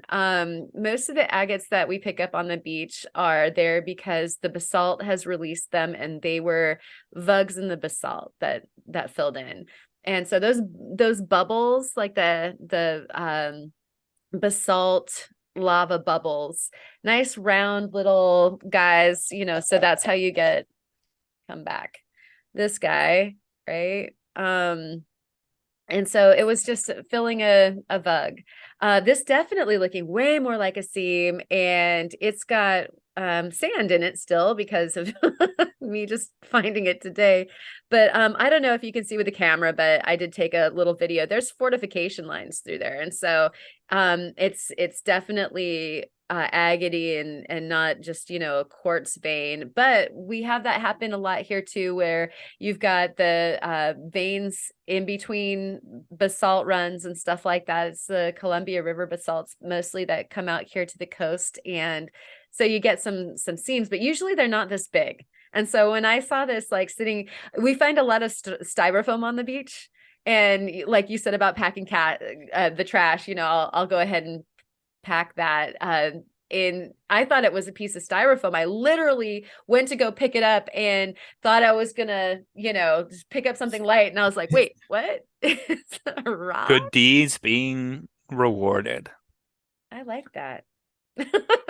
So I was pretty overjoyed with that. And then it's always a super duper good day when I find bones. Whoa. There goes one. That's why Kyle has a carpet, by the way. Yup. Although I'm not breaking the bones. And so I've got still left in my hand the other one, but probably pieces of vert. This one very, very much a mammal vert. You can see. And it's pretty agatized as well. Usually when you see that much variation in the cellular structure, you've got some fun permineralizations going on. If it's not agate, then some calcite or some quartz. And so a lot of times there's like druzy pockets in the bones and stuff like that, which is pretty crazy. This one also not, who knows what. Interesting shape. Both of them fairly worn down. Same with the other one. Not terribly fresh out of the cliff. I would say that these have been rolling around a bit. Another thing What age would those be? What's that? What age would those be? So right around middle Miocene era from the Astoria Formation. And so we're talking like maybe 15 million years old, swaying both ways as generously as you need. Although there's geologists around here. We are close to a science center here where they almost can tell you what street running down to the beach that fossil was maybe from. Mm-hmm. And they're pretty accurate. You like come up with something, they're like, that's pretty cool. That's a dolphin. Those bones that I just showed you were all mammal. And they'll be like, oh yeah, that's probably porpoise, and it's off of this street maybe. Or it's pretty incredible. So they're traceable closer than what I know, of course. And then I'm really into the fossil shells. This one's pretty beat up. It's Steinkernish. Y'all in the chat know what to do now. And then but these were, some of them are like phenomenally well preserved. This is a Carlacanthus. Wait, I always get this one wrong. Carlsoni is the last part, but Calicantharus Carlsoni. Yeah, that's it. And yeah, so several of these guys happening down on the beach makes my day. And that's there's a video running right now, Aiden. So, or somewhere around here that you get a better look at it. Kyle's running. And then there's always mystery fossils that happen, and you don't know what you're looking at, but it's something different because as you probably know, you're looking for the thing that doesn't look like everything else. Like, I don't want basalt. I don't want that thing, some of the sedimentary other, matrix material that's happening. And so I came across this guy, and it basically looks like a sandwich. There's this different stuff running through the matrix material, and it's a through and through. Well, I've seen something like this before. A lot of times this kind of filigree that you're seeing here, not very accurately with this particular camera, but hopefully we can do better with a photo, is a lot of times it's a fish fossil. the more filigreed, the more fishy, the more cellular, the more mammal. And it just so happens that I've got a scoot of what are the really big fish that roam around in the river waters, guys? Help Sturgeon. me out. Sturgeon. This is a sturgeon scoot. That's cool. And That's pretty awesome. yeah, I think I found another one. Oh, that's really cool.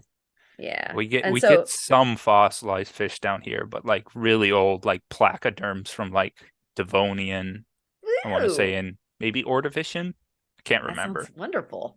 Oh yeah, but they're like these tiny little kind of like pyritized fragments. But it's interesting that the cells get filled with like this blue mineral. Don't know what it is, but it's blue. Oh, that's cool. So a very neat telltale when you're finding the fossils. Yeah, yeah. It's only very specific areas. It's like a lot more southern where I'm at, actually. That like it's a good hour and a half, 2 hours drive. Oh, that's nothing. Yeah. That's worth it for blue fossils. Oh yeah, for sure. Awesome. Well, that's there'll be of course a video coming up with those and some more things that I found down on the beach. So happy to be back at it. But that's my shows and tell for tonight. And that leads us into the words of wisdom. Have you got some wise for us, Aiden? Winter is almost over, hopefully. And then we can get out, but beware the ice that's last to melt, because that stuff can be quite slippery, and ice is scary and it can hurt. So, as much as you're excited to get out there, still pay attention in early spring, because it can either be muddy or there can still be some ice on the ground, which can, lead to unfortunate slips, trips, and falls, So true. We don't want those. No. Don't want to end the rock hounding season super early, No. No kidding. Especially after this winter, Yeah. Oh, it's been a rough one. Oh. Can only imagine up there, even more north than us. It's got to be brutal. Yeah. Lots of snow. Too much. Well, thank you for that wiseness. That was very, very good. How about you, Kyle? You got some wise? I want to say don't be afraid to try something new, because you don't know what's going to happen. I mean, for example, my last live sale on Tuesday, it was suggested I try an auction, and went ahead and tried it, and people enjoyed it. It was fun. So yeah, I'm like, oh, people actually like doing this. Okay, I guess I'll go start getting more rocks out of the pile. They were so excited. They were like bidding outside you hadn't even started the timer. People are already bidding up the like go. Yeah. I'm like, oh, he's off to a very good start here. Yeah, I didn't mind. And even Amy was in, like, she was watching while she was working, or she's listening while she was working. And she's like, why are you like starting the bid like so low for some of the items? I'm like, since the items I own, I didn't care that whatever cost I started at, as so long as the shipping was covered. It's the ship. Was that the arbitrary price? The $760 was the shipping. That's why I was like, why in the world is he starting with that? Yeah. That's a weird number. I was with Amy there. Yeah. This one starts at 1 million. Yeah. I hope we don't get a ding for that. I know, right? No, you can use those little clips. So that wasn't even as bad as a little clip. So I think we're safe. Yeah, it was because she was wondering. I'm like, no, that's the cost for shipping, and as long as shipping is covered, that's fine. But no, everyone enjoyed it. And I think we kind of talked about how I'll continue to do auctions even for a little bit on Saturdays, like if I need to take a break, like to get something to eat or just kind of like stand up, because like the auctions, like I can set it for a timer for like 5 minutes and let people just kind of like do their thing out. Especially if you've got like the rotating platter, like the way that you set up those slabs I thought that was a good way to do it. because that was like, tempting. It's kind of like the sushi bar that has like the boats of the sushi going by. Oh, And you're like, oh, okay, I gotta get Like, that is not going by one more time. I need that. So yeah, good on you, Kyle. Yeah, so I think I'll keep that in the lives for Saturdays, and then for Tuesdays, I'll probably like towards the end of the sale, I'll start doing auctions just in case. But yeah, it was fun. It allows me to kind of go out in the pile and dig stuff out, and yeah, it was fun. Yeah, I was totally like, I was lurking, obviously, because I didn't even check in for that one. Usually I do, but I mean, I figure, shoot, like more hours for you. I just like popped you on while I was doing the faceting, but I totally wanted to like run over to the keyboard and be like, go back out to the pile. Well, we want to see more pile. get more. I was also trying to keep it like fresh and keep it interesting and not like do the same material like over and over again. It's like, okay, we did obsidian, let's do something else. We did that, let's do something else. Kind of keep it different, keep it going. But yeah. So yeah, we'll keep doing that. That was fun. And then I'm working with someone else. I don't know if they want to have their name out there or not, but I'm working with someone else. They're going to donate some other stuff for at least from what I understand, they want to donate stuff to the live sales to try something different. And that sounds like it'd be fun. So in a future video, we'll have to see faces. Totally shrouded in mystery. Like, okay, we'll all be tuning in for whatever that is. But crazy. Yeah, speaking of hours, like it's crazy at the end of the live stream, it'll show you like how many hours are watched like during a live stream, the peak number of people that were in chat, and all these different stats.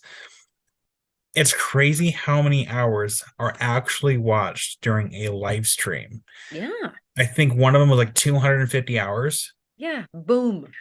That's crazy. And I'm like, does that stuff count to like the regular hours? I think it does. Man, I gotta start live streaming. Right? Because that's like one of the things I was like looking at. I'm like, oh, I need 4,000 hours. I'm like, I'm still stuck at around 2,000. It's just not going up because they've changed it to where it's within a 1 year period. You need 4,000 hours viewed. Oh, yeah. So man. it's not cumulative anymore. It's cumulative within 1 year. So and I'm getting to a point where I had a couple good videos that like did well in April. And I'm getting there. I'm like, oh no, I'm gonna lose those hours. I'm gonna take a big hit. Oh yeah, man. That's everybody go watch just binge watch Aiden's stuff, okay? Just pop you over that. Go do it. Do it. What were you gonna say, Kyle? I was gonna say that the 4,000 watch hours, that's always the hardest part. Like I struggled with that too, because I got to the first milestone of 1,000 subscribers first. And I think I wrote in the same thing. I need like another 2,000 like watch hours. I'm like, oh, this is gonna take a while. Yeah, streaming. I want to do streaming. It's just right now, like the reason we're doing renos in the first place is that my like housing is not fun here. Let's just put it that way. The cost of living by yourself or trying to rent even just an apartment is very challenging. So my parents were renovating their basement anyway, so they offered me to stay in the basement because they were turning it into like a basement apartment basically. Awesome. So hopefully then I'll have like a nice setup and I can actually set up a live stream and stuff like that. Nice. And then it's kind of, I think it's supposed to be open concept. So I'll basically have my workshop in my living area, so I can just have my streaming area in the same spot and just do everything from there, which that is happy. That would be nice. Yeah. Yes. Easiest commute ever. Right? Yeah. It's just like from the kitchen to my workshop in like 5 steps. I love it. That's always been the layout of my home, is that it's usually a couple steps to a project area. Like my jewelry smith area for the longest time was in my kitchen. It just made the most sense to solder things in the big basin of the faucet and and you have a fume hood right beside right, exactly. Just use the oven pan. Precisely, and so that's good living. Sounds like a good way to get those hours here in the near future. Right on. Okay, and so my wise is, and thank you, Kyle. You're welcome. You always want to watch your back while rock hounding, but yeah. There's something behind you. But you want to watch your front too. And I saw the funniest, yeah. It's coming Sorry, at I you. had to. No, I love you pantomiming. Like you could just go ahead and like do the hearing impaired for my words of wisdom. Yeah. So today I got to see somebody like totally illustrate why you never turn your back, or I guess your front, on the ocean. Kyle already knows. So the reason why you never turn your back on the ocean is because there's sneaker waves, and they can come up and they can, wipe you off your feet, and people get like taken out to sea, and that's not something that you want to have happen while you're trying to rock hound. Well, today I'm trying to leave the beach, and I'm walking along, and you know how we are, like, I'm leaving. Oh, here's another rock. I'm leaving. Here's another rock. And so I'm lollygagging along, and I'm watching this lady, and she's like kind of close to where the waves are lapping back in.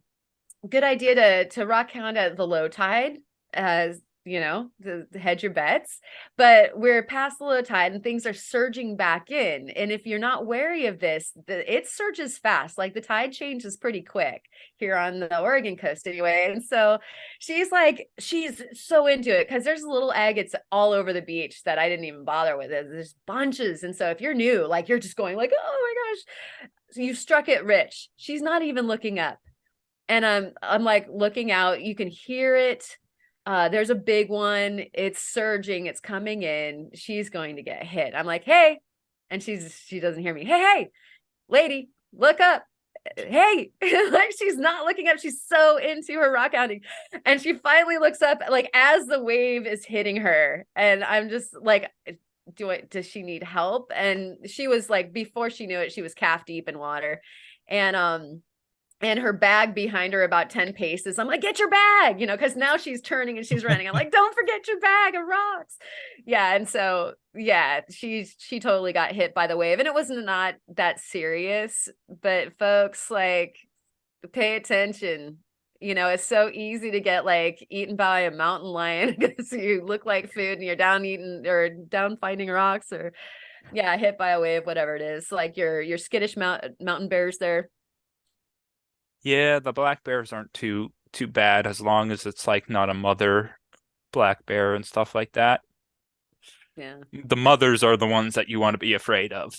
For sure. Yeah. You don't want to be in between the cubs and the mom. But yeah, so anyways, that I thought I'd just share that fun scenario with you. That lady, it was cold down on the beach today, and she was colder. Yeah. I'll tell you that much. Yeah. She was going back up to her car along with me. So anyways, that's my words of wisdom. Aiden, thank you so much for coming on the podcast tonight. Where do people find you on your socials? You can find me on YouTube at Ontario Rockhound, and then I'm also on Instagram. I don't post as much there. Sometimes I'll post pictures of stuff on like projects that I'm doing. Same thing, Ontario Rockhound. It should pop up like that too. I think it's underscored between the Ontario and the Rockhound. I forget if they allow spacing. Pretty sure they don't, or the name was taken. So you just have to figure it out. But those are the two spots you'll find me: is YouTube, Ontario Rockhound, and then Instagram, Ontario Rockhound.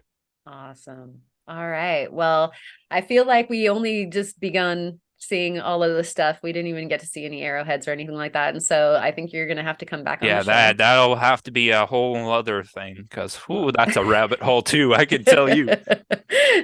When the reno is done and you can unpack. Yep. Awesome. Okay, well then it's a date. We'll have you back on. And thank you, Kyle, for coming back on the show and not being behind the Let curtain. me just do this really quick. Just we're leaving. I'll just all right, got my curtain. Bye. I suggested wear it as a toga, but maybe next time. Yes. There we go. Very sophisticated, Yes. like the ancient Greeks. Biggest. That's what you get. I can't say that.